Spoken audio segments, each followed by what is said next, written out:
श्री सरस्वती नमः। वेद पुरुषाय नमः। परम गुरुभ्यो नमः। परमेष्ठ गुरुभ्यो नमः। परात्पर गुरुभ्यो नमः। ओम श्री सद्गुरुदेवाय नमः। मातपितृचरण कमलेभ्यो नमः। सच्चिदानंद भगवान की जय। गिरिराधरण की जय। दाऊदयाल की जय। द्वारकाधीश भगवान की जय। श्री सीताराम जी महाराज की जय। खेड़ापति हनुमान जी महाराज की जय।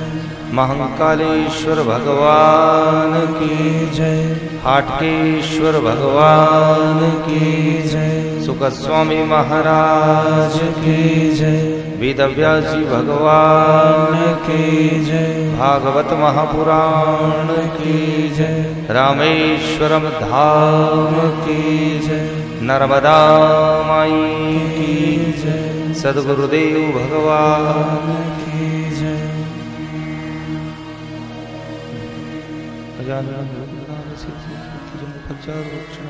उमाशुतम शोक विनाशकारिकं नमामि स्वपात्रं। ओम नारायणं नमस्कृत्य नरं चैव ओम सच्चिदानंद रूपाय विश्वोत्पत्त्यादि हेतवेदापत्राय विनाशाय कृष्णाय नमः। ओम वसुदेव सुतं देवं कंसचाणूरमर्दनं देवकी परमानन्दं कृष्णं। ओम या देवी सर्वभूतेषु शान्तिरूपेण संस्थिता नमस्तस्यै नमस्तस्यै नमस्तस्यै। ओम या देवी सर्वभूतेषु लज्जारूपेण संस्थिता नमस्तस्यै नमस्तस्यै नमस्तस्यै। ओम गुरुर्ब्रह्मा गुरुर्विष्णु गुरुर्देवो महेश्वरः गुरुर्साक्षात् परब्रह्म तस्मै श्री गुरवे नमः। ओम सर्वे भवन्तु सुखिनः सर्वे सन्तु निरामया सर्वे भद्राणि पश्यन्तु मा कश्चित् दुःखभाग्। शान्ति शान्ति शान्ति।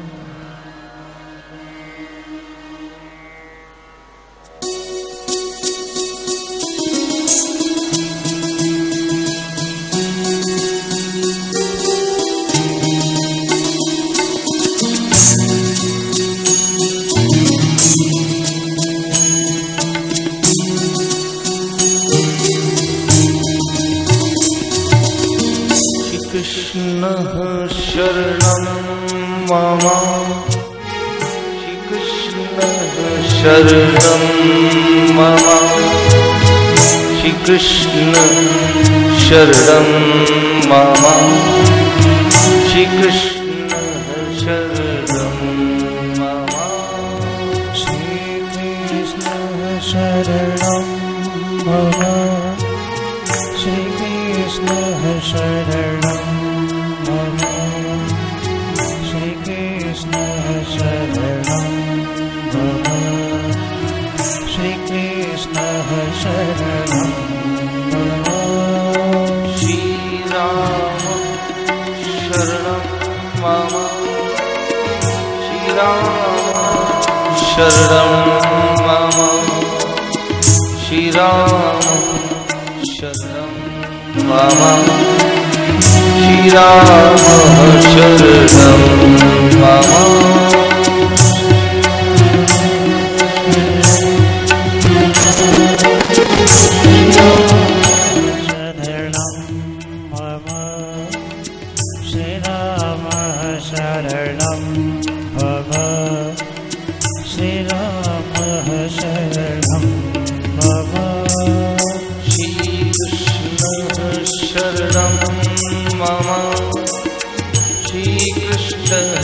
शरणं मम। श्री कृष्ण शरणं मम। श्री कृष्ण शरणं मम। श्री कृष्ण शरणं मम। श्री कृष्ण शरणं मम। श्री कृष्ण शरणं मम।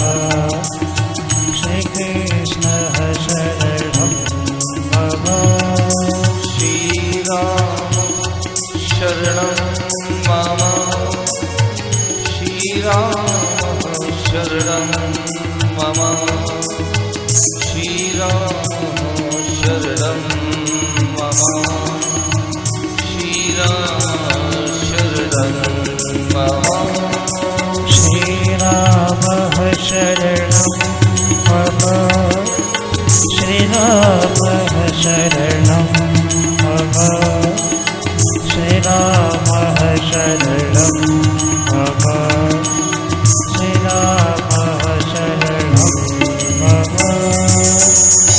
सच्चिदानंद भगवान की जय। सद्गुरुदेव भगवान की जय। रामेश्वरम धाम की जय।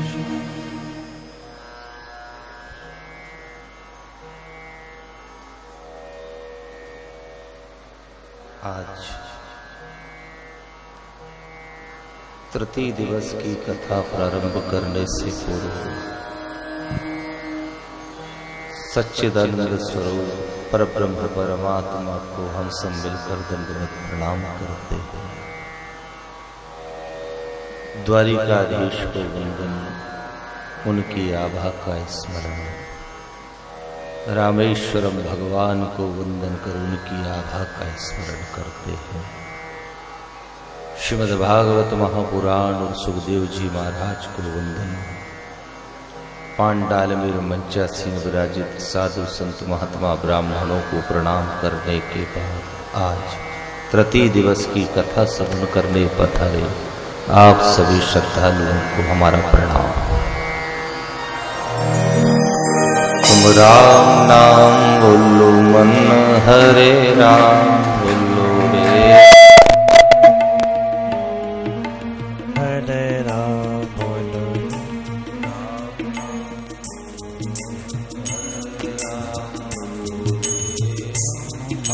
बोलो मन राम नाम बोलो मन हरे राम हरे राम बोलो रे हरे राम बोलो बोलो बोलो मन हरे राम बोलो। हे बीत गए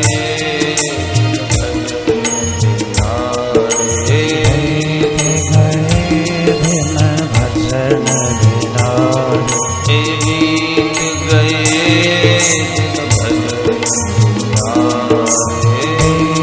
गए दिन भजन विनाश।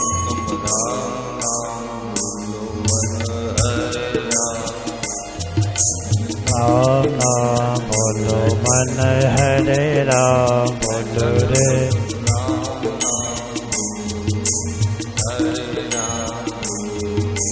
राम नाम बोलो मन हरे राम बोलो रे भजन बिना भजन बिना थोया जीना मना है भजन बिना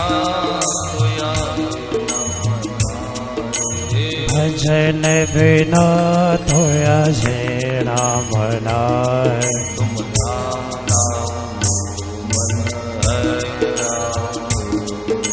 राम नाम बोलो मन हरे राम बोलो रे राम नाम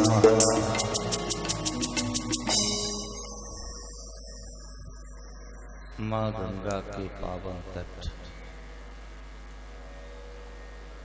शुकतीर्थ नामक स्थान पर राजा परीक्षित बैठे और महात्मा सुखदेव मुनि राजा परीक्षित को भगवान की पतित पावनी कथाओं को श्रवण करा रहे हैं। महात्मा सुखदेव मुनि राजा परीक्षित से कहते हैं कि राजन, संसार से विरक्ति ही इस जीव आत्मा की मुक्ति कराती है। जब तक जीव संसार से विरक्त नहीं होगा तब तक इस जीव की मुक्ति असंभव है। इसलिए राजन, तुम कथा भी श्रवण करो और संसार से विरक्त होने का प्रयास करो। समझो, विरक्ति, विरक्ति का अर्थ महापुरुषों ने बताया है, तन संसार में रहे पर मन ईश्वर में लगा रहे। ज्यादा कुछ अलग से करना नहीं। काय में रहे? तन संसार में रहे और मन भगवान में लगा रहे। कई लोगों की एक स्थिति है, उनने तन को भगवान में लगा के रखा है पर मन संसार में। तो फिर महापुरुषों को लिखना पड़ा कि माला मन से लड़ पड़ी, तू क्या फेरे मोए, और जो फेरे अपने आप को तो राम मिला दूं। तो उस महापुरुष को ये लिखना पड़ा कि तू माला मत फेरे, कुछ मत करे, तू केवल अपने मन को समझा दो, बस इस मन से वैराग्य हो जाए बस। क्योंकि भगवान श्री कृष्ण ने भी कहा है अर्जुन से कि हे अर्जुन, तन भले संसार का स्वाद लेता रहे पर अर्जुन जो मन से वैराग्य को धारण कर लेता है फिर वो योगी पुरुष कहलाता है। तो आपसे निवेदन करते हैं, खूब खाओ, खूब सो, खूब परिवार में रहो, खूब बाल बच्चों के साथ रहो, पर मन कहाँ लगा रहे? भगवान में लगा रहे कि हे परमात्मा, आप के श्री चरणों में मेरा मन लगा रहे। बस ये स्थिति है। इसलिए महापुरुषों ने फिर साधना करी और ये एक ऐसे स्थान तैयार करे जहां आके आप और हम बैठे, ताकि कुछ देर के लिए मन लगे। हम नहीं कहते कि 24 घंटे आपका मन लगेगा, जरूरी नहीं, अच्छे अच्छे का नहीं लगता है, पर कुछ देर के लिए इस मन से अकेले में बात करो और इससे एक बात कहो कि मन, आखिर तू संसार के स्वाद का कब तक आनंद लेगा? मन स्वाद चाहता है। मन दो चीज में तो उलझा ही है, एक तो स्वाद में, दूसरा महापुरुषों ने लिखा शब्द में। स्वाद चाहिए मन को, पत्नी का स्वाद, पुत्र का स्वाद, धन का स्वाद, परिवार का स्वाद, ये सब स्वाद देते। अपन भोजन करें ना, और सबके टेस्ट अलग अलग है।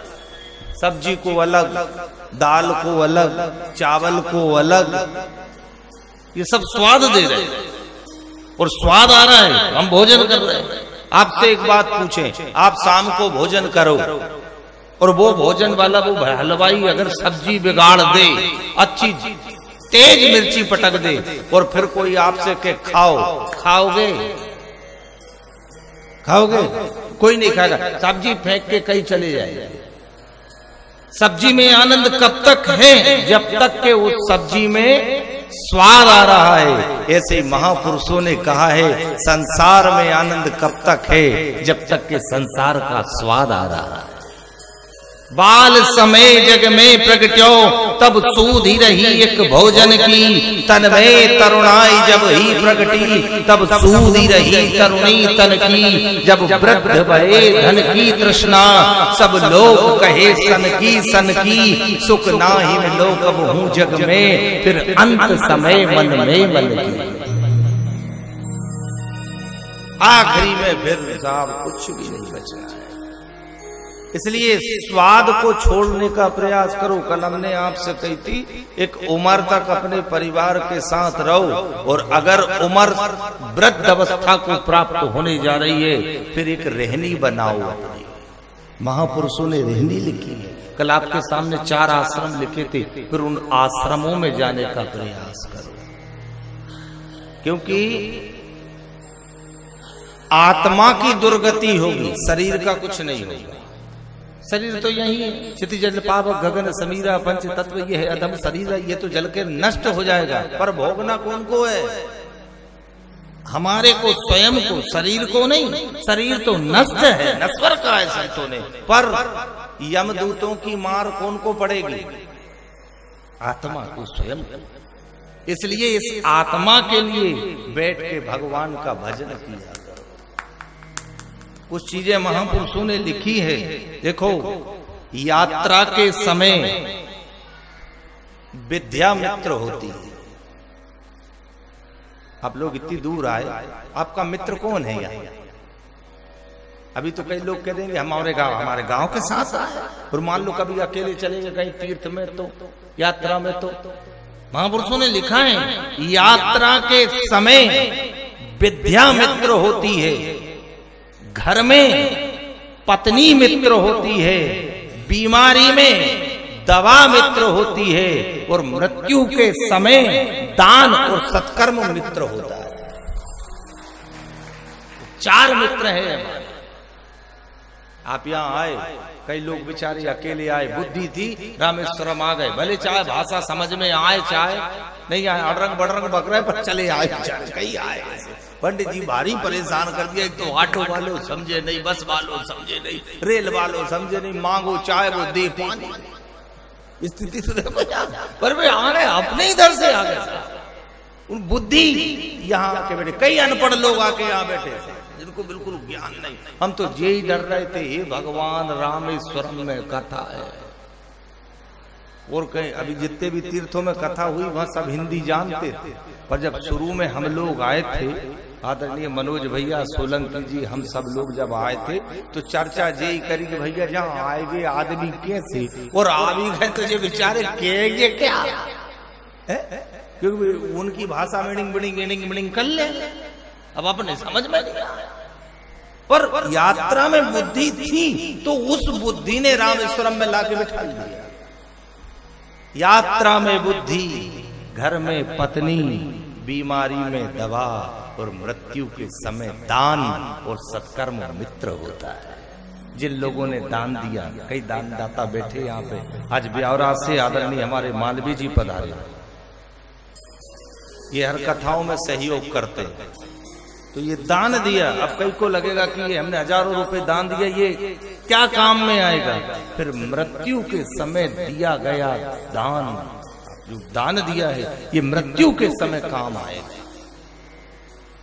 इसलिए अपनी आत्मा के लिए कुछ करना है, और नहीं तो फिर जम की बेत पर क्यों रे मन सुमिरन क्यों नहीं करे, जम की बेत पर क्यों रे मन सुमिरन क्यों नहीं करे, फिर जम की बेत पर क्यों रे मन,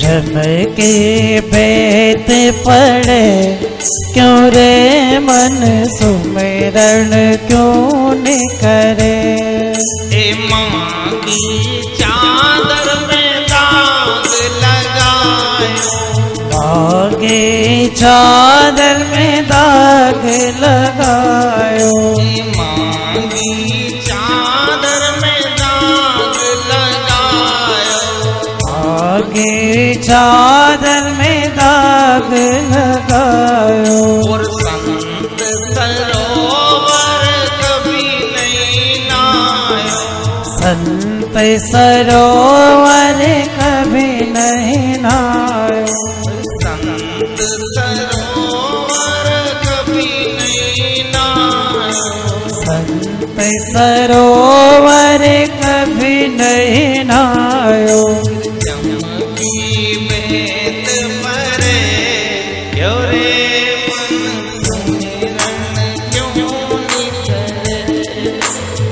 की बेट पड़े क्यों रे मन सुमिरन क्यों नहीं करे। सुमिरन क्यों नहीं करे क्यों रे मन सुमिरन क्यों नहीं करे। सुमिरन क्यों नहीं करे क्यों रे मन सुमिरन क्यों नहीं करे। सुमिरन क्यों नहीं करे क्यों रे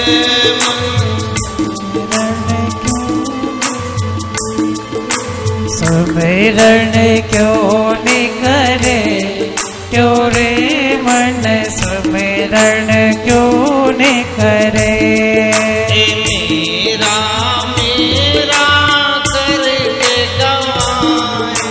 मेरा मेरा करके गवाए। मेरा मेरा करके गवाए। मेरा मेरा करके गवाए। और साथ न तेरे कोई जाए। साथ न तेरे कोई जाए।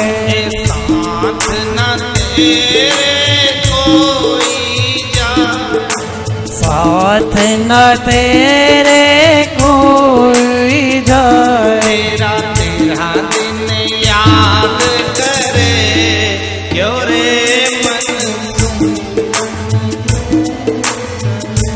तेरा तेरा दिन याद करे क्यों रे मन सुमिरन क्यों नहीं करे। तेरा तेरा दिन याद करे क्यों रे मन सुमिरन क्यों नहीं करे। तेरा तेरा दिन याद करे क्यों रे मन सुमिरन क्यों नहीं करे। तू सुमिरन क्यों नहीं करे क्यों रे मन सुमिरन क्यों नहीं करे। सुमिरन क्यों नहीं करे क्यों रे मन सुमिरन क्यों नहीं करे। तू सुमिरन क्यों नहीं करे क्यों रे मन सुमिरन क्यों नहीं करे। सुमिरन क्यों नहीं करे क्यों रे मन सुमिरन क्यों नहीं करे। फिर वो यमदूत लेके जाएगा।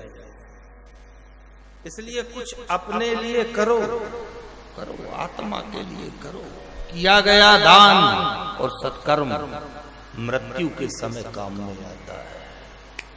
आपने सुना होगा कई लोग ऐसे दातार हो गए जिन्होंने अपना सर्वस्व लुटा दिया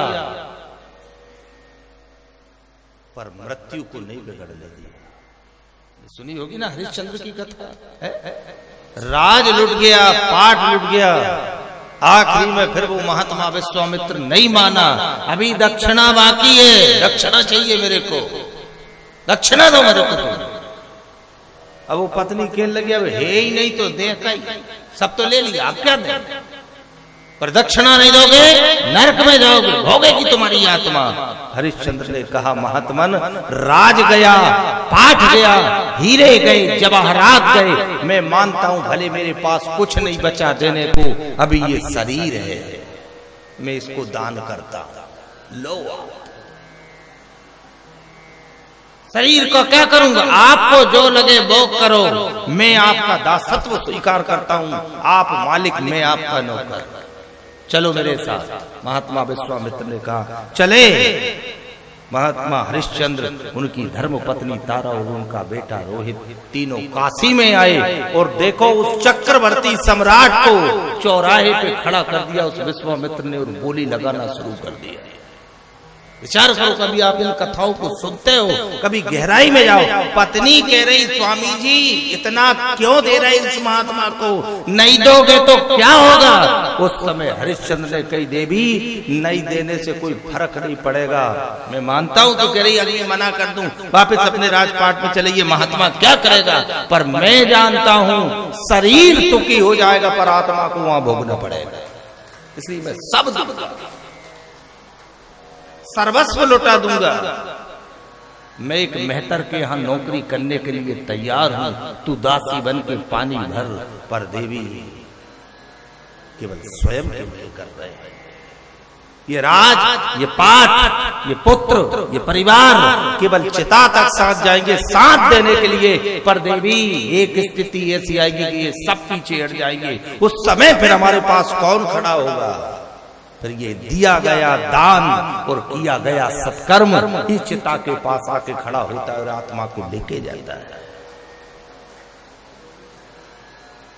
समझो इसको, आप बहुत गहराई से समझो। इसलिए कुछ सत्कर्मों की पूंजी को इकट्ठा करो, जितना आपसे बन जाए उतना इकट्ठा करो। हम आपसे निवेदन करते हैं, बने तो भजन करना और नहीं बने तो बिल्कुल भजन नहीं करना, पर कुछ सत्कर्मों की पूंजी को इकट्ठा करो।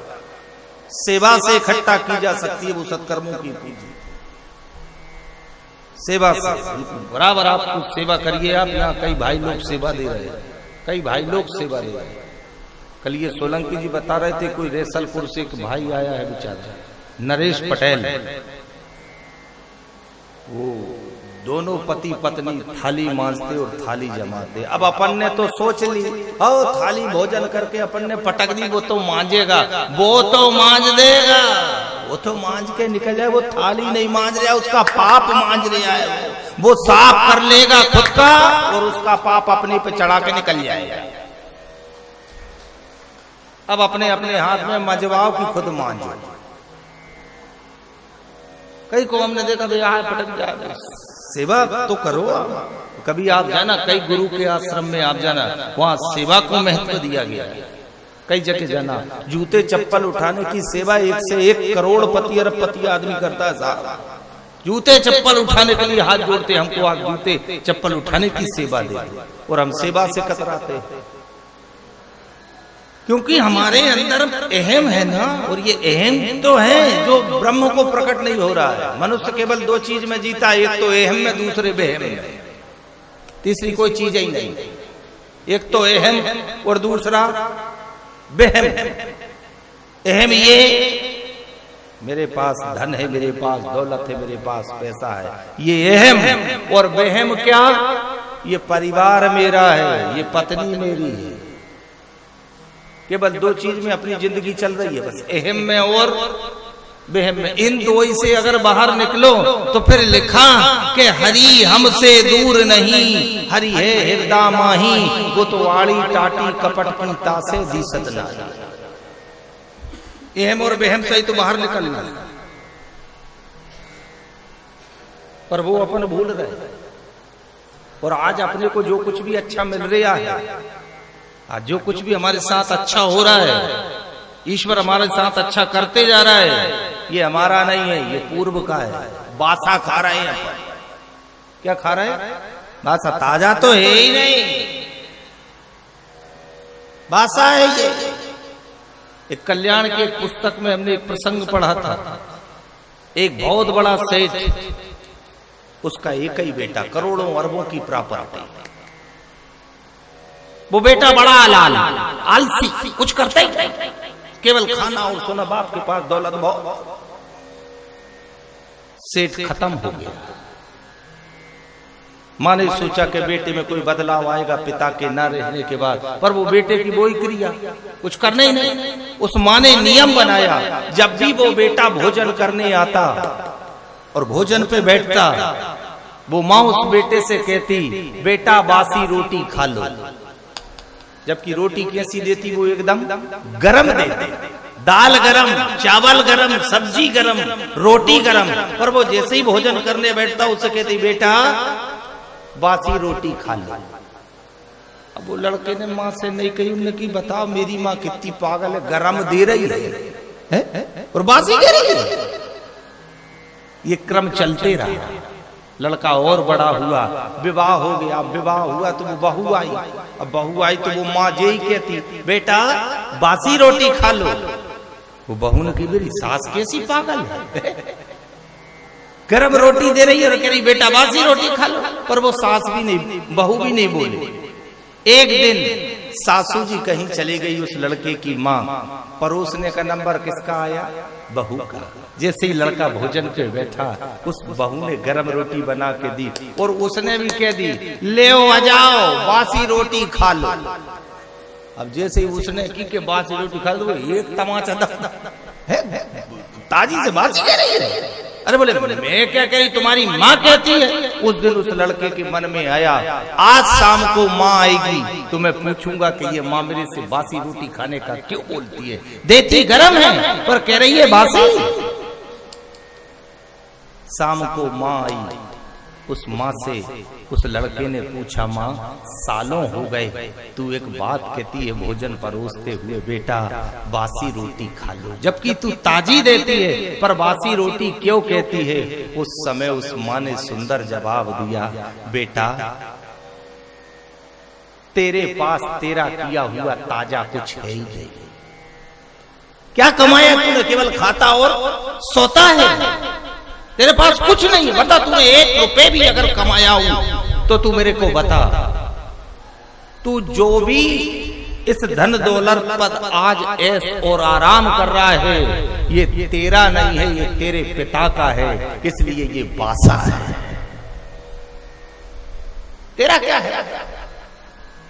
उस लड़के की आंखों से आंसू की धार लग गई। माँ तूने आज मेरी आंखें खोल दी। स्थिति बिल्कुल सही है कि मैं अपने पिता के धन पर मौज कर रहा हूं, मैंने कभी कमाने के बारे में विचार नहीं किया। ठीक इसी तरह हम भी अपने पुराने किए गए सत्कर्मों पे मौज कर रहे हैं, आनंद कर रहे हैं। पुराने किए गए पुण्य में से अपन मौज कर रहे हैं, आनंद कर रहे हैं। आज का कुछ कमाया? आज के तो अगर देखे जाए ताजा तो बहुत कम मिलेगा। सब अपन बासे को ही आनंद ले रहे। पूर्व जन्म में अपन ने बहुत अच्छा कुछ करके आए, तो परमात्मा ने ये सब व्यवस्था करके दी है। क्योंकि प्रारब्ध पहले रचा, पाछे दियो शरीर, तुलसी चिंता क्यों करे, भजले श्री रघुवीर। प्रारब्ध अपना पहले लिखा गया था। पूर्व जन्म के कर्म को देख के फिर विधाता भाग्य को लिखता है कि आखिर कर्म कैसे। उन्हें तो एक गीत आपने सुना होगा, एक झोली में फूल भरे हैं, एक झोली में कांटे रे, कोई कारण हो, हाँ रे कोई कारण हो। तेरे वश में कुछ भी नहीं है, तेरे वश में कुछ भी नहीं, ये तो बांटने वाला बांटे रे, कोई कारण हो, हाँ रे कोई कारण हो। पहले बनती हैं तकदीरें, फिर बनते हैं शरीर। कृपया शब्दों पे ध्यान दीजिए। पहले बनती हैं तकदीरें, फिर बनते हैं शरीर। ये प्रभु की कारीगरी है, तू काहे आधीर रे, कोई कारण होगा, हाँ रे कोई कारण। पहले भाग्य लिखा, उसके बाद फिर शरीर मिलाएगा। एक राजमहल में पैदा होता है और एक झोपड़ी में पैदा हुआ। कई को देखना, कई बच्चे पैदा हुए, पैदा होते से ही करोड़ों के मालिक, और कई ऐसे पैदा हुए कि बेचारे के पास इलाज के लिए पैसा नहीं। क्या है इसका कारण? हाँ हाँ रे कोई कारण हो। तेरे वश में कुछ भी नहीं है, तेरे वश में कुछ भी नहीं, ये तो बांटने वाला बांटे रे, कोई कारण, कोई ना कोई कारण है। अभी जिस रेल में बैठ के आप आए, और समझ लो इसको, जिस रेल में आप बैठ के आए उसमें अलग अलग क्लास है ना? एक तो जनरल की, अब जो जनरल में आए उनसे पूछोगे कैसे आए है? इधर से भी चले और इधर से है। वो जनरल वाले की सीट मिली, बैठने को जगह मिली नहीं मिली, कोई व्यवस्था है नहीं है, बेचारे नीचे बैठे हैं, जिसने धकाया उतर। ये जनरल क्लास है, रेल एक है। फिर आता है स्लीपर है, अपनी बातें बढ़िया सो जाए, बैठने की व्यवस्था। फिर इससे भी ऊंची क्लास है, third AC, second AC, first AC. हम बैठे नहीं है पर घूम फिर के देखे। अब हमने भी एक बार सोचा कि देखें तो एसी में व्यवस्था क्या, सेकंड क्लास में कुछ अलग, थर्ड में कुछ अलग, और फिर जब फर्स्ट में गए रे पूछो मत साहब, कमरा जैसा बने रेल है। पर व्यवस्था तो देखो आप कितनी व्यवस्था करके रखी है। एक भारत सरकार ने इतनी व्यवस्था करके रखी है, पर जो एसी में बैठा उसका ज्यादा क्या लग रहा है पैसा? ट्रेन एक ही है। वो जो पीछे सबसे पीछे वाले डिब्बा में बैठे पैसा ही है ना, जिनका पैसा ज्यादा लगा वो एसी में बैठ के जाएगा, जिसके पास पैसा ज्यादा होगा वो एसी में बैठ के जाएगा, और जिसके पास पैसा कम होगा वो जनरल में लटक के जाएगा। ऐसे ही जिसके पास पुण्य और सत्कर्म की पूंजी होगी वो विमान में बैठ के जाएगा, और जिसके पास पुण्य और सत्कर्म की पूंजी नहीं होगी वो यमदूतों के द्वारा ले जाया जाएगा। बस आप तो यहां से शुरू हो जाना कि हाँ हाँ रे कोई कारण हो। पहले बनती हैं तकदीरें फिर बनते हैं शरीर, ये प्रभु की कारीगरी है, तू काहे अधीर रे कोई कारण होगा। हाँ हाँ रे कोई कारण होगा। इसलिए गायत्री शक्तिपीठ का एक विचार आपने दीवालों पे पढ़ा होगा, मनुष्य स्वयं अपने भाग्य का निर्माता है। भाग्य बनाया नहीं जाता है, स्वयं बनाना पड़ता है।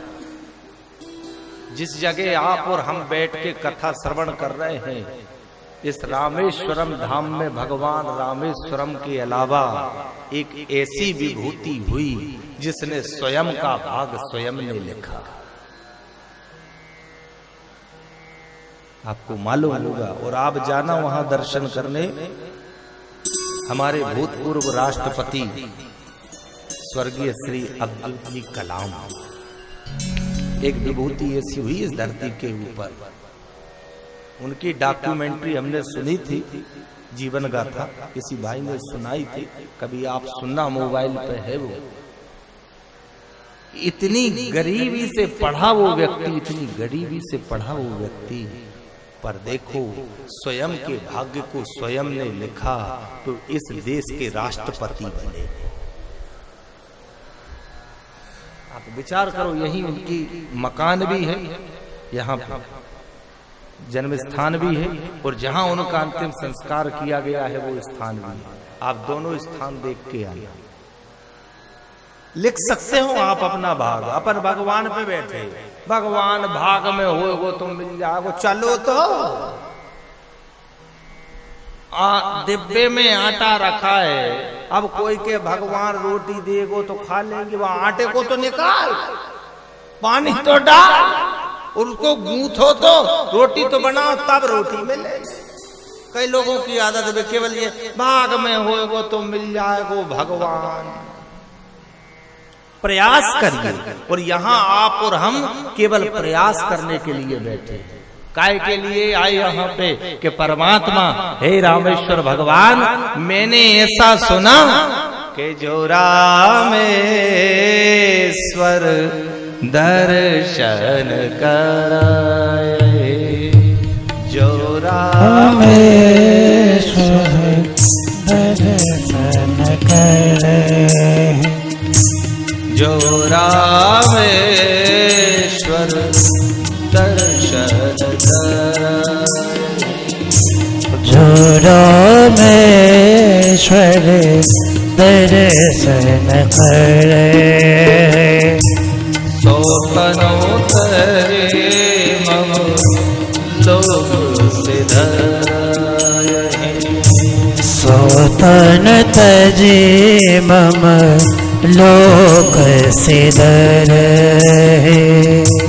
जो गंगा जल आन चढ़ाए। जो गंगा जल आन चढ़ावे। जो गंगा जल आन चढ़ाए। जो गंगा जल आन चढ़ाए। सो सायोज मुक्ते नरपाए। सो सायुज मुक्ति नर पावे। सो सायोज मुक्ते नरपाए। सो सायुज मुक्ति नर पावे। जे रामेश्वर दर्शन कराए। जय रामेश्वर दर्शन करे। जय रामेश्वर दर्शन कराए। जय रामेश्वर दर्शन करे। सोपनो तरे मम लोक सिधाए। सोतनि तज मम लोक सिधरे। भगवान एक प्रयास किया कि दर्शन हो जाए। आपने कहीं कहीं दीवालों पे पढ़ा होगा भगवान का एक वाक्य। भक्त से भगवान कहता है तू एक कदम मेरी ओर बढ़, मैं 1000 कदम तेरी ओर बढ़। प्रयास तो करो। आप सबने कथा सुनी होगी, महाभारत की एक कथा है। अभिमन्यु वध के बाद अर्जुन ने प्रतिज्ञा करी कि कल सूर्यास्त होने से पहले मैं जयद्रथ को समाप्त कर दूंगा। सुनी होगी आपने। अब अर्जुन ने प्रतिज्ञा कर ली और सब लोग देख रहे, पांडव भी देख रहे, कौरव भी देख रहे कि अर्जुन प्रयास कर रहा है और प्रतिज्ञा कर रहा है कि कल सूर्यास्त होने से पहले मैं जयद्रथ को समाप्त कर दूंगा। कौरवों में खुशी की लहर दौड़ गई। उन्होंने कहा अपन जयद्रथ को सामने ही नहीं आन देंगे, जब मरेगा ही नहीं तो जयद्रथ बचेगा और अर्जुन समाप्त हो जाएगा। उस समय महात्मा युधिष्ठिर आए और महात्मा युधिष्ठिर ने अर्जुन के कंधे पर हाथ रख के कहा, अर्जुन प्रतिज्ञा तूने करी पर थोड़ी सोच समझ के तो करता है? बिना विचारे तूने प्रतिज्ञा कर ली कि मैं कल सूर्य अस्त होने के पहले और जयद्रथ को समाप्त कर दूंगा। अर्जुन अगर वो जयद्रथ कल नहीं मरा तो तू क्या करेगा? उन्हें कि मैं मर जाऊंगा। पर तूने ऐसी प्रतिज्ञा करी क्यों जो पूरी ना हो? उस समय अर्जुन जवाब देता है, बड़े भैया मैं जयद्रथ को मारने का प्रयास करूंगा और मान ले तेरा प्रयास अगर पूरा नहीं हुआ तो भैया मैं प्रयास करूंगा और मान लो मेरा प्रयास पूरा नहीं हुआ तो उस प्रयास को फिर मेरा गोविंद पूरा करे।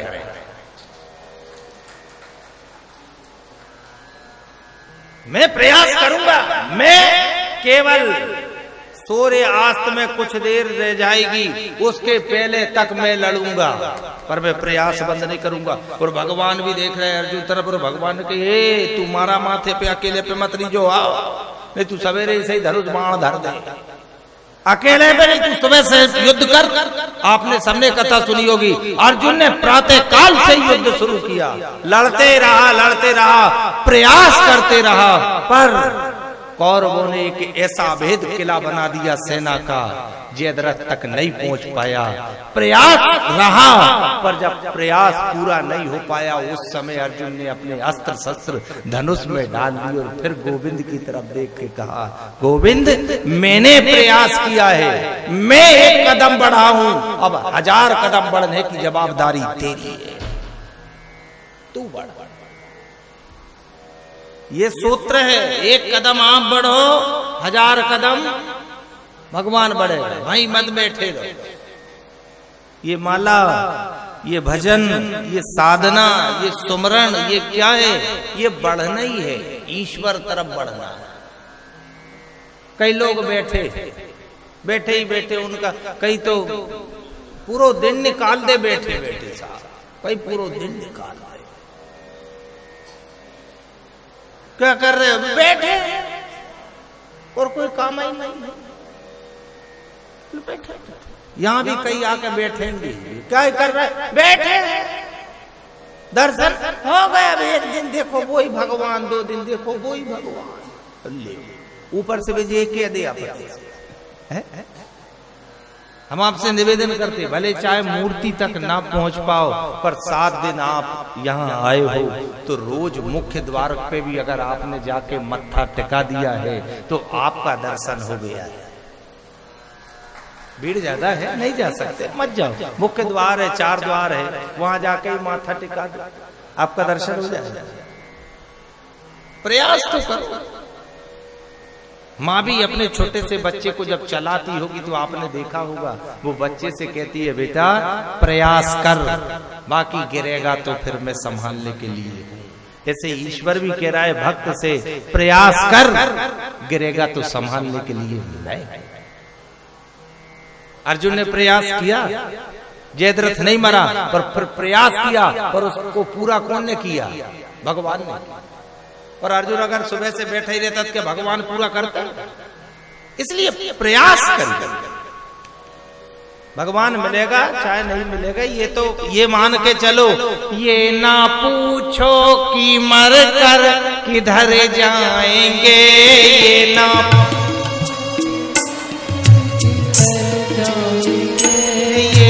पूछो कि मर कर किधर जाएंगे, ये ना पूछो कि मर कर किधर जाएंगे, वो जिधर भेज देगा उधर जाएंगे, वो जिधर भेज देगा उधर जाएंगे, वो जिधर भेज देगा उधर जाएंगे, वो जिधर भेज देगा उधर जाएंगे।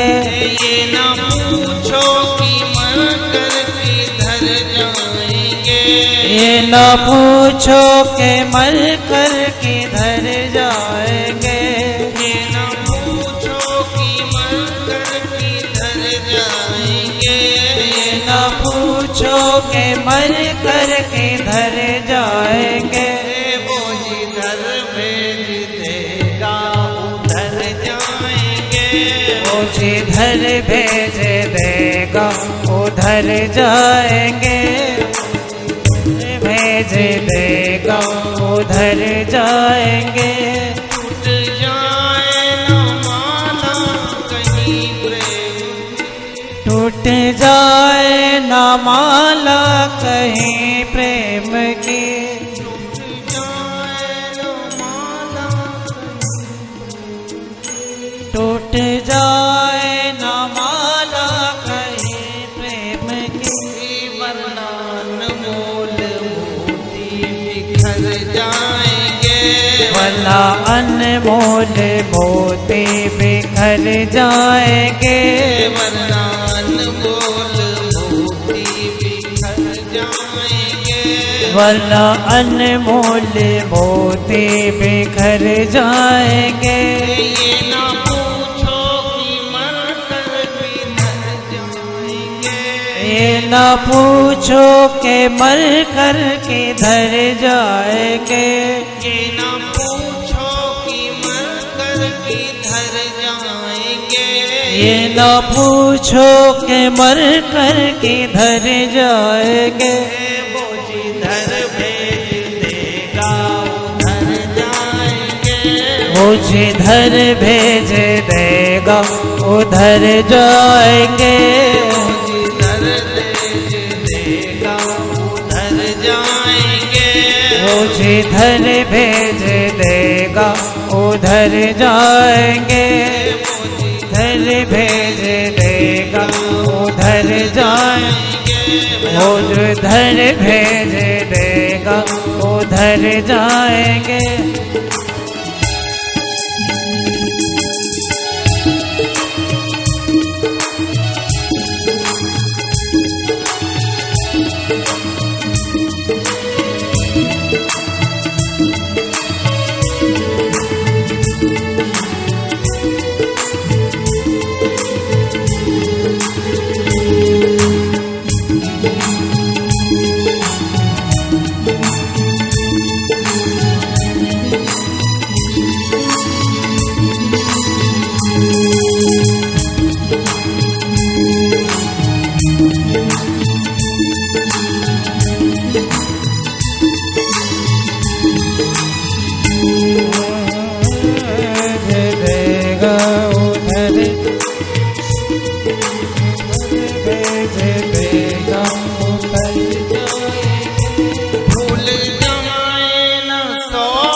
भूल जाए न सो हम के स्वर को कभी, वरना ईश्वर से प्राणी बिछड़ जाएंगे, वरना ईश्वर से प्राणी बिछड़ जाएंगे।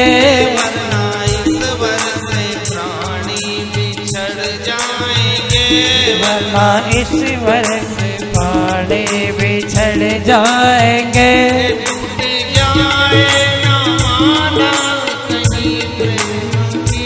टूट जाए न माला कहीं प्रेम की, टूट जाए न माला कहीं प्रेम की, टूट जाए न माला कहीं प्रेम की। वरना अनमोल मोती बिखर जाएंगे, वरना अनमोल मोती बिछड़ जाएंगे। वरना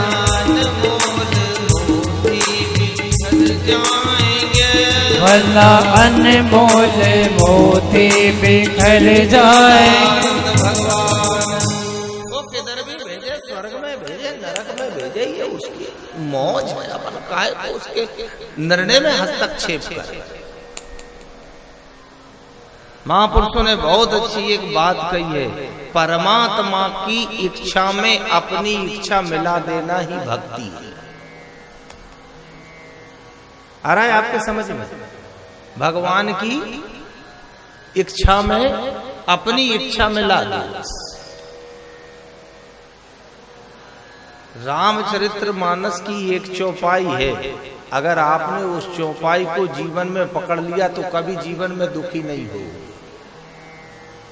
एक चौपाई लिखी महात्मा तुलसीदास ने, पूरी रामायण भले नहीं पढ़ो, मत पढ़ना, पर एक चौपाई अगर आपने पढ़ ली तो कितना भी बड़ा दुख आएगा कभी दुखी नहीं हो।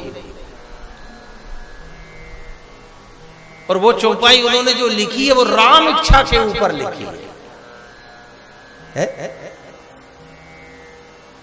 कि हुई है सोई जो राम रच राखा, को करी तर्क बढ़ा वहीं सा। तुलसीदास जी ने किसी ने पूछा कि आप ये क्या लिख रहे हुए चौपाई हुई है सोई जो। उस समय तुलसीदास जी ने जवाब दिया, ये चौपाई मैं नहीं, ये राम इच्छा से लिख रहा कि संसार में वही होगा जो राम इच्छा हो। एक भजन है, तेरी मर्जी के हम हैं गुलाम, मेरे अलवेले राम है। राम झरोखा बैठ कर सबका मुजरा ले, वो तुझे की जैसी चाकरी ते सो ही फल दे। इसलिए राम इच्छा में अपनी इच्छा में लगा, जीवन में कभी कोई कमी नहीं रहे। अपनी समस्या ये है कि अपन राम इच्छा में अपनी इच्छा में लाते ही नहीं। बस मेरी इच्छा चले, मैं जो कहूं वो हो। अच्छा, कई जगह कई घर में इसी बात की लड़ाई और भारी विवाद, कहीं सास बहू में विवाद है, कहीं पिता पुत्र में विवाद है। अब वे कह रहे वो पिता कह मेरी चले, अब वो बेटा बड़ा हो गया, अब वो कह नहीं तुम चुपचाप बैठो अब मेरी चले, वो दोनों में तन गए।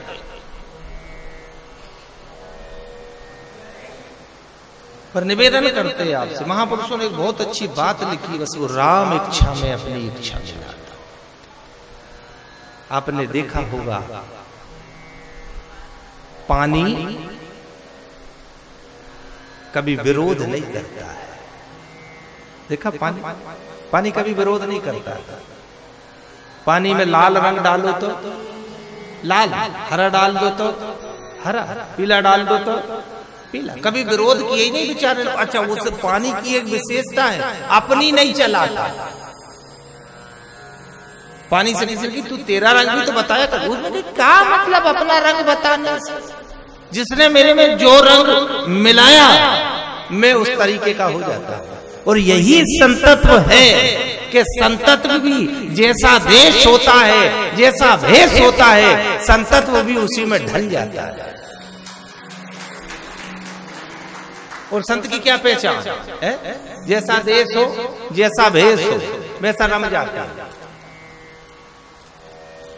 तो आपसे निवेदन कर रहे हैं, राम इच्छा में अपनी इच्छा मिला दो।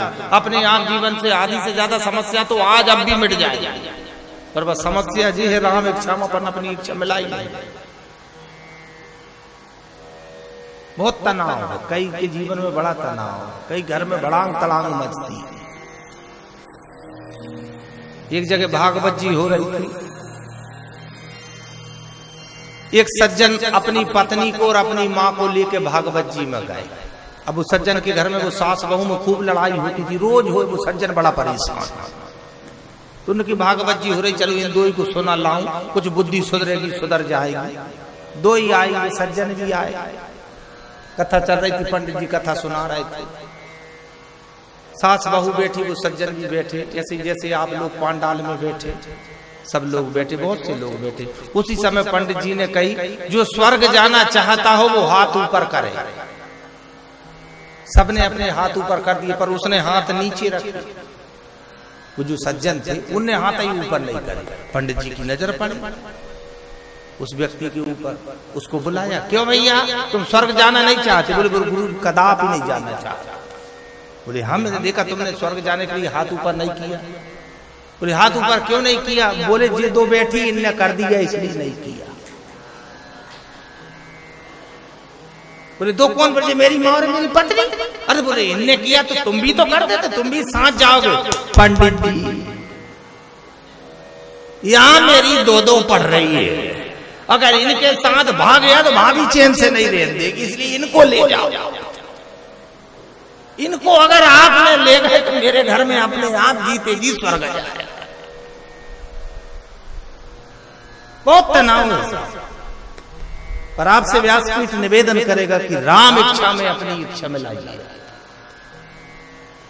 बढ़िया जीवन निकलेगा। है भगवान शिव के धाम में बैठे हो आप, है? भगवान शंकर ने भी बारात विवाह जो किया था किसकी इच्छा से? राम इच्छा से किया ना। सारे देवी देवताओं ने मनाया शंकर जी को कि आप ब्याह कर लो। हाँ मना कर दी, कामदेव को भेजा, वो बेचारों को निपटा ही दिया। देवताओं ने कहा भैया हमने तो मान लिया, अब तू जा। वो कामदेव ने कहा भैया मैं जा तो रहा हूँ, लौट के नहीं आऊंगा, जी बात की गारंटी, जा तो रहा हूँ, लौट के नहीं आऊंगा। गया जल के नष्ट हो गया। सारे देवी देवता सब परेशान हो गए। शंकर जी विवाह करने के लिए तैयार नहीं हुए। उसी समय भगवान राम आए शिव जी के पास, और उस समय भगवान राम ने इस रामेश्वरम भगवान से निवेदन किया, प्रभु मेरी ऐसी इच्छा है कि मैं आपका विवाह दे दूं, आप विवाह करिए। उसी समय शंकर जी ने राम जी से कह दिया, प्रभु आपकी इच्छा है तो महाकाल विवाह करने के लिए तैयार। कौन की इच्छा से विवाह हुआ? शंकर जी खुद की इच्छा के राम इच्छा? बोलो जल्दी, नाश्ता तो कर लियो, आवाज नहीं आई, बोलो जल्दी। राम इच्छा की शिव जी की खुद की इच्छा? राम इच्छा। इसलिए फिर वो चौपाई लिखी कि हुई है सोई जो राम रचे राखा, हुई है सोई राम रचे राखा, हुई है सोई जो राम रचे राखा।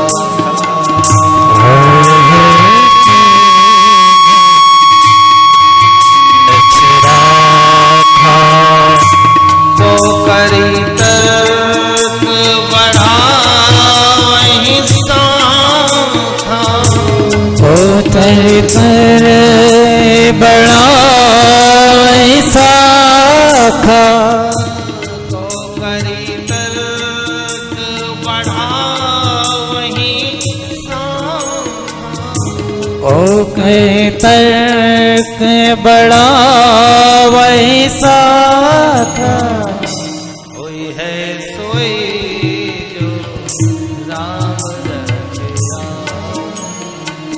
होए है सहे जो राम रच राखा,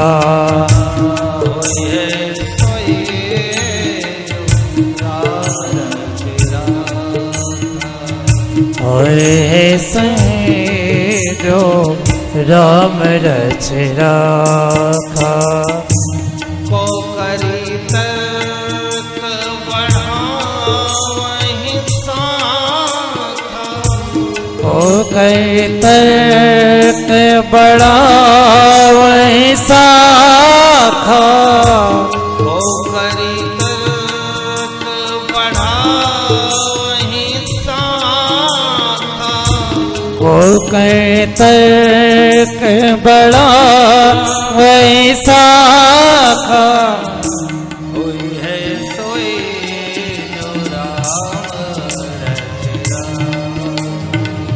होए सहे जो राम रच राखा, हुई है सोई जो राम रच राखा, होए सोए जो राम रच राखा, को करी तर्क बढ़ा वहीं साखा, को कर तर्क बढ़ा वहीं साखा, को करी तर्क बढ़ा वहीं साखा, को कर तर्क बढ़ा वहीं साखा, हुई है सोई जो राम रच राखा,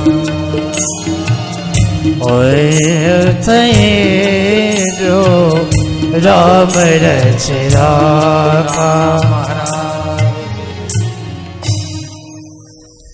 जो होगा अच्छा होगा, ये मूल मंत्र है जी। जो हुआ अच्छा हुआ, जो हो रहा अच्छा ही है, जो होगा अच्छा होगा, ये नियम सच्चा है। है जो हो देखा जाएगा। एक राजा ने अपने मंत्री से एक बात कही, मंत्री इस दीवार के ऊपर ऐसा कुछ लिखो कि सुख में पढ़ूं तो दुख की याद आए और दुख में पढ़ूं तो सुख की याद आए, ऐसा कोई शब्द लिख दो। मंत्री बड़ा बुद्धिमान था, क्या शब्द लिखा होगा उसे? सुख में पढ़े तो काय की याद आए, दुख की याद आए, और दुख में पढ़े तो सुख की याद आए। कौन सा शब्द लिखा होगा उसे? उस मंत्री ने दीवार के ऊपर शब्द लिखा, राजा साहब ये समय गुजर जाएगा।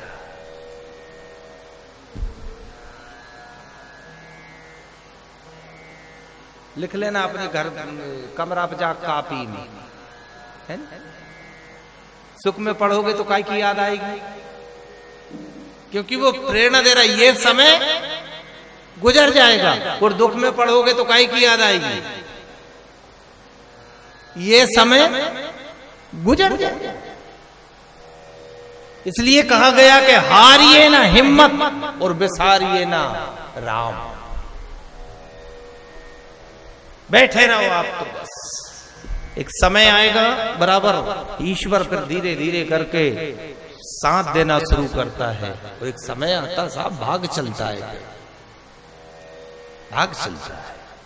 इसलिए यहां आए हो और रामेश्वरम भगवान से यही कह के जाना, कहना परमात्मा ऐसी मेरे ऊपर कृपाएं बना रखना, आप ऐसी कृपा को बना के रखना कि भले चाहे मेरे ऊपर दुख आए, भले चाहे मेरे ऊपर सुख आए, कष्ट आए, पर महाकाल में राम इच्छा में अपनी इच्छा में ला दूं। जीवन का एक अलग आनंद जाएगा राम इच्छा में। पर वह समस्या तो भाई हो रही नहीं शुरू, अपनी अपनी चल। जब हम यहां शुरू में आए थे व्यवस्था देख,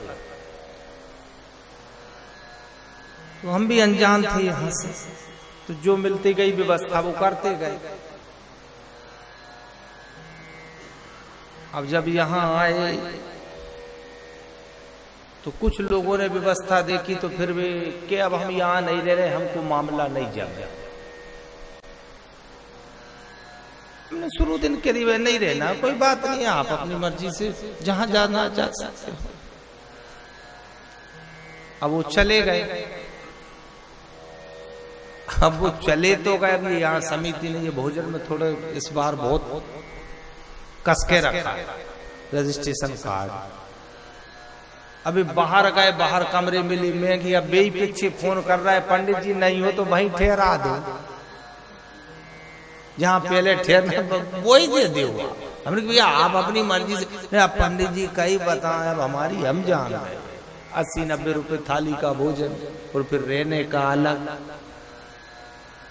और हम प्रयास भी यही करते हैं कि अच्छी से अच्छी व्यवस्था देने का सबको प्रयास करते, पर जहां मिल जाती है वहां दे भी देते। अब जहां है ही नहीं तो फिर वहां नई बिल्डिंग तो बनाने से रहे, नई जगह तो बनाने से रहे। अच्छे से अच्छी रामेश्वरम आपने देख लिया होगा, आज 3 दिन हो गए आपको, कितना बड़ा शहर है, छोटा सा शहर है। अच्छे सबको पास में रखना चाहते, सब भागवत कथा स्थल के पास रहे, सब इकट्ठे रहे। हमने शायद मनोज भैया और सोलंकी जी से भी ये बात करी थी, क्यों भैया आपसे बोली थी कमरे में, हमने कि मेरे को दुख है इस बात का कि हम जो अपने श्रोता है अपन उनसे दूर है, बेचारे दूर हो गए। कई को 1 किलोमीटर दूर मिला, कई को 1.5 किलोमीटर दूर मिला, पर व्यासपीठ आपसे क्षमा चाहता। हमने प्रयास बहुत किया, जब हम यहाँ आए हमने प्रयास बहुत किया, पर जब जगह नहीं मिली तो अंत में फिर हमने भी यही निर्णय लिया कि होई है सोई जो राम रची, जो राम रच दिया सब। अब तो अपनी व्यवस्था करो और करके चलो, क्योंकि हर जगह एक सी व्यवस्था मिलना संभव है ही नहीं, और सबको एक सी व्यवस्था देना भी संभव है ही नहीं। हम तो लोगों से ये कहते, जो कहते पंडित जी सबको एक सी व्यवस्था दिया करो, हम तो उनसे प्रश्न करते, आप अपने घर में विवाह बेटी का करो और सबको आप एक सी व्यवस्था दे के बता दो, संभव है? होशंगाबाद से ब्याह किया, बारात को अलग, मायके वाले के लिए अलग, खुद के लिए अलग, उनकी मायके वाले घर वाले उन्हें कही यही ठीक है रे, हाल में निकाल, उनकी व्यवस्था बारातियों की थोड़ी अच्छी करते। हम अपने घर में ऐसी व्यवस्था नहीं कर पाते, तो फिर यहाँ आके हम ये 1000 लोगों को, वो तो आज ये पांडाल में आधे से ज्यादा निकल गए घूमने, कन्याकुमारी मदुरई गए, तो पांडाल में जगह नहीं थी कहीं। अच्छा, हम भी यही सोच रहे थे भगवान जी आप कहां से गए, पर आप सबसे निवेदन है, जनता जनार्दन जो भी यहाँ बैठी, सब लेके चलो और सबका सहयोग अगर मिलता जाए तो ये कथाएं अनवरत चलती रहेंगी। भगवान के धाम में हम 7 दिन जाके निवास करेंगे और भगवान की कथा श्रवण करेंगे। कितना बढ़िया सौभाग्य मिलता तीर्थ की कथा में, एक स्थान पर 7 दिन रहने का मौका मिलता। कथा के माध्यम से कई, आज हम ये जासलपुर के वो रमन भैया है, गुड्डू भैया है, इनसे आज हम मिले तो उनने एक बहुत बड़ी बात कही, पंडित जी कथा के कारण हमारे 4 धाम हो गए, नहीं तो हम कहीं नहीं जा पाते। ये आज उनने बोला, हमको कमरे में बोला, आज ये बात आके बोली, तो हम आज राममाला में विलंब हुआ, उन लोगों ने ये बात बोली, पंडित जी भगवान की और ये कथा की कृपा है 4 धाम हो गए, हम कहाँ जा पाते। कई लोग हैं बेचारे जिनको नर्मदा नहीं मिल रही, रामेश्वरम तो छोड़ो, पर देखो ईश्वर ने कृपा करी, उनका द्वारका हो गया, जगन्नाथ हो गया, हरिद्वार से जल भल्ला है, वो जल भी शंकर जी को चढ़ गया। तो जो भी जनता जनार्दन यहाँ आके आप बैठे, बस ये निवेदन है कि राम इच्छा में अपनी इच्छा को मिला के और आगे बढ़ो। 7 दिन रहना साथ है, जिंदगी एक किराए का घर है, एक न एक दिन बदलना पड़ेगा। एक शायर ने एक पद लिखा, हम भी यहाँ किराए ला रहे हैं, कितने दिन के यहाँ रामेश्वरम में कितने दिन के लिए कमरे लिए अपन? 7 दिन के लिए लिए, और अपने घरों में अपन कितने दिन के किराएदार यहाँ हम रहते हैं। पंखा बंद कर दें आप, आवाज करता है, तकलीफ होती है, पंखा बंद कर दें आदरणीय जी, वो आवाज करता है। जिंदगी एक किराए का घर है, एक न एक दिन बदलना पड़ेगा। जिंदगी एक किराए का घर है, एक न एक दिन बदलना पड़ेगा। जिंदगी एक किराए का घर है, एक न एक दिन बदलना पड़ेगा। जिंदगी एक किराए का घर है, एक न एक दिन बदलना पड़ेगा। ओ जिंदगी एक किराए का घर है, एक न एक दिन बदलना पड़ेगा। जिंदगी एक किराए का घर है, एक न एक दिन बदलना पड़ेगा। ओ जिंदगी एक किराए का घर है, एक न एक दिन बदलना पड़ेगा। जिंदगी एक किराए का घर है, एक न एक दिन बदलना पड़ेगा। मौत जिस वक्त आवाज देगी, मौत जिस वक्त आवाज देगी, घर से बाहर निकलना पड़ेगा। मौत जिस वक्त आवाज देगी, घर निकलना पड़ेगा। हाँ जिंदगी एक किराए का घर है, एक न एक बदलना पड़ेगा। जिंदगी एक किराए का घर है, एक ना एक दिन बदलना पड़ेगा। जिंदगी एक किराए का घर है, एक ना एक दिन बदलना पड़ेगा। जिंदगी एक किराए का घर है, एक ना एक दिन बदलना पड़ेगा।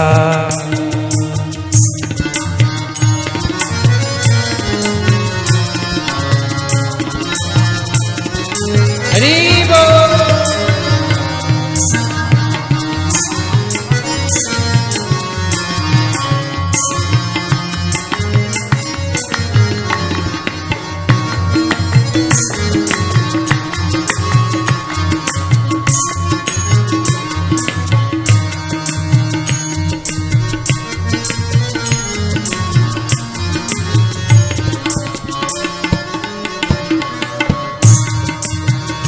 ढेर मिट्टी का हर आदमी है, बाद मरने के होना वही है। ढेर मिट्टी का आदमी है, बाद मरने के होना वही है। ओ ढेर मिट्टी का हर आदमी है, बाद मरने के होना वही है। ढेर मिट्टी का आदमी है, बाद मरने के होना नहीं है। दम निकल जाएगा बेखुदी का, दम निकल जाएगा बेखुदी का। साथ देती नहीं रहेगा, दम निकल जाएगा बेखुदी का। साथ देते नहीं किसी का। जिंदगी एक किराए का घर है, एक दिन बदलना पड़ेगा। जिंदगी एक किराए का घर है, एक ना एक दिन बदलना पड़ेगा। तो किराए का है साहब, इसलिए जीवन रूपी नैया में हम सब बैठे हैं और इसको पार लगा चलते चलते। दो मार्ग है ईश्वर तक पहुंचने के। कितने मार्ग? दो मार्ग, एक ज्ञान मार्ग और दूसरा राम मार्ग। तो वो ज्ञान वालों तो अपने बस को है ही नहीं, उसमें तो पढ़ना भी मत हो। निवेदन आपसे यही कर रहे हैं, अपने काम का तो राम मार्ग है। आपने कई कई जगह पढ़ा होगा, बोर्ड लगा रहता है, यह है आम रास्ता नहीं है।